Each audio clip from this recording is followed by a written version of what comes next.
விக்கிரவாண்டி, இது விக்கிரவாண்டி. விக்கிரவாண்டி மக்கள்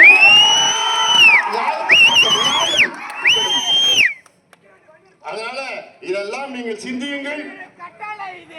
அருமை சகோதரர் தசரதன் அவர்கள் எவ்வளவோ பேசினார். எனக்கு அது பேசணும்னா அது வேற கூட்டம் போட போறோம், நிறைய பேசலாம். தாழ்த்தப்பட்ட சமுதாயத்திற்கு மருத்துவர் ஐயா அவர்கள் என்ன செய்திருக்கின்றார்? தமிழ்நாட்டில் இல்ல, இந்தியாவிலேயே அதிகம் செய்தவர் எங்களுடைய மருத்துவர் ஐயா அவர்கள் தானே.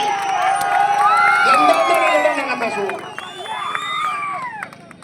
எவ்வளவு பேசுவோம். அதே போன்று ரெட்டியார் சமுதாயத்திற்கு ஓபி ராமசாமி ரெட்டியாருக்கு மணிமண்டபம் கட்ட வேண்டும் என்று முதல் சொல்லி அதை நிறைவேற்றியவர் மருத்துவர் ஐயா அவர்கள். எல்லா சமுதாயங்களுக்கும் ஐயா அவர்கள் இன்று சமூக நீதி காவலர், போராளி.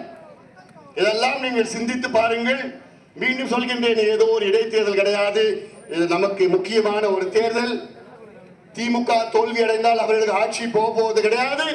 ஆனால் நம் வெற்றி பெற்று சி அன்புமணி வெற்றி பெற்றால் உங்கள் பிள்ளைகளுக்கு படிப்பு கிடைக்கும், உங்கள் பிள்ளைகளுக்கு கிடைக்கும்.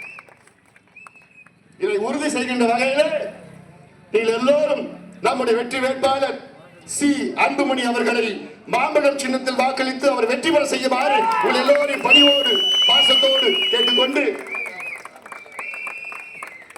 இங்கே ராதாபுரம் கிராமம் சுத்தி இருக்கின்ற அத்தனை மக்களும் சேர்ந்து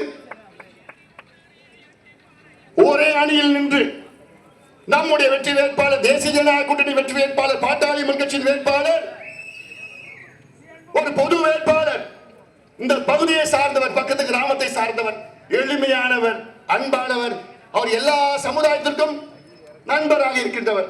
எல்லா சமுதாய மக்களும் அவரை ரொம்ப பிடிக்கும். அவரால் உங்களுக்கு எந்த பிரச்சனையும் வராது, வளர்ச்சி தான் உங்களுக்கு கிடைக்கும். திமுக வேட்பாளரை வெற்றி பெற வைத்தீர்கள் என்றால் கடைசியா அன்னைக்கு தான் பார்ப்பீங்க. அதுக்கப்புறம் அடுத்த தேர்தல் வந்துடும், முடிஞ்சு போச்சு. திரும்பி கூட பார்க்க மாட்டார், நன்றி கூட சொல்ல மாட்டார். அதெல்லாம் பார்த்துட்டீங்க. அதனால அவங்க பணத்தை நம்பி இருக்கிறாங்க, அது நீங்க வாங்குவீங்களா வாங்குவீங்களான்னு தெரியும் சொல்ல மாட்டார். உங்க மனசாட்சி இப்படி விட்டார். அப்படி பணம் வாங்கினீங்கன்னா கூட அதுல நாங்க ஒரு ஓட்டு அங்க இங்க 3 ஓட்டு அப்படிலாம் நினைக்காதீங்க. அதெல்லாம் நினைக்காதீங்க, அந்த தப்பே செய்யாதீங்க. ஒட்டுமொத்தமா நமக்கு நம்முடைய வெற்றி வேட்பாளர் சி அன்புமணி அவர்களுக்கு மாம்பழம் சின்னத்தில் வாக்களித்து அவர் வெற்றி பெற செய்யுங்கள் என்று உங்களை பணிவோடு பாசத்தோடு அன்போடு உரிமையோடு கேட்டுக்கொண்டு நன்றியோடு விடைபெறுகின்றேன். வணக்கம்.